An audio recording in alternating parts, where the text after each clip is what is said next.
Hey guys, so today we're going to be talking about the position of your head when you're throwing the ball, and this ends up being, I think, an important thing when it comes to accuracy and being really consistent with the arm position and making it so we can get consistent power with the arm. I do realize that this should also go into a thing where we talk a little bit more about the shoulder and how to be able to properly get in the right position and the right amount of load and really coming around within the muscle and within that shoulder capsule to really be able to optimize your overall throwing power. But really what we want to be able to talk about today is when throwing, and what we commonly see are two different things. One, and most commonly we see in terms of mistakes, is we see people's heads really go off to the side here as they're throwing, which makes it so now we end up coming around, almost throwing sidearm. We especially see this on throws to the left as well as deeper throws where people are really trying to get their spine into it. The most common reason why this is happening is because of a lack of utilization within really the whole lower half, but I would say specifically within the hips. And then the other thing that we not as commonly see, but what I recently worked with, is really going with their head to the right. So instead of keeping kind of a natural action of your head being over the front part of your foot here, right? So you can see my head's on this side. As I go through the throw, I want to be able to get my head right about even with my foot, I would say. Maybe even slightly to the outside of my foot would be around the range I want to get to. But what I don't want to end up doing is, as I go through the throw, end up with keeping my head inside of that front foot. And that's another thing that we'll see is people will go through the throw and almost be really tight within this area, which will make it so now it's a lot harder to get a good stretch within that shoulder capsule, which is a big thing that helps with your throwing power, is being able to create that external rotation or get that shoulder capsule to be able to really open up, and then you can get that stretch shortening cycle really nicely. So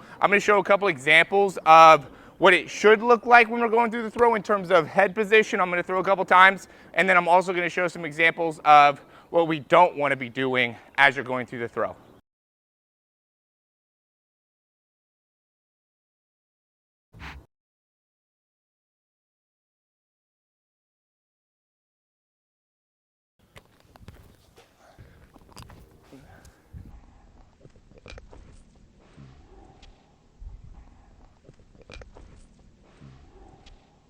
As always, guys, thanks for watching here. I hope that makes sense in terms of where we want that head position to be. I don't think there's a 100% like this is the exact position that it has to be. I think there's a degree of variability there, but we do also want to understand where it doesn't want to be, which is sometimes ends up being almost more important, is what not to do. And I think really understanding not to lean too far off to the side or really shorten your ability to get yourself to be able to come through with the arm by keeping your head to the right side is another big do not do when it comes to throwing the football, and a great thing to be able to understand. Now, what to do in order to prevent this is, one, we got to time up with the lower body better, create a better sequence within the lower body, and additionally, we want to be able to understand how to tighten and rotate within our core properly. So especially when it comes to if we're leaning too far off to the side, what can end up really causing that would be a lack of ability to stabilize within our core, which is what's allowing us to lean over to the side. So when we keep our core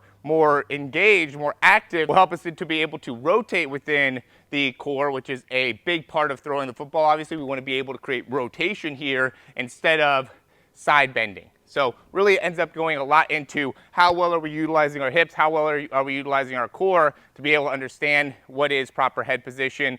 Feel it out, make sure that it works for you when it comes to throwing, and even when you're throwing it to the right or throwing it to the left or throwing it a little bit deeper, you're going to have some degrees of variability within the head action. You just don't want that to be a very inconsistent thing, especially when it comes to putting a lot more velocity or distance on the ball. The more inconsistencies that you have within your body, the more likelihood you have for potential errors, potential mistakes, and therefore a lack of production or performance. So again, as always, thanks for watching. If you like the information, click that thumbs up down below, subscribe to the channel. That really helps us out a ton. If you have any questions, comments, or recommendations, you can leave those down below.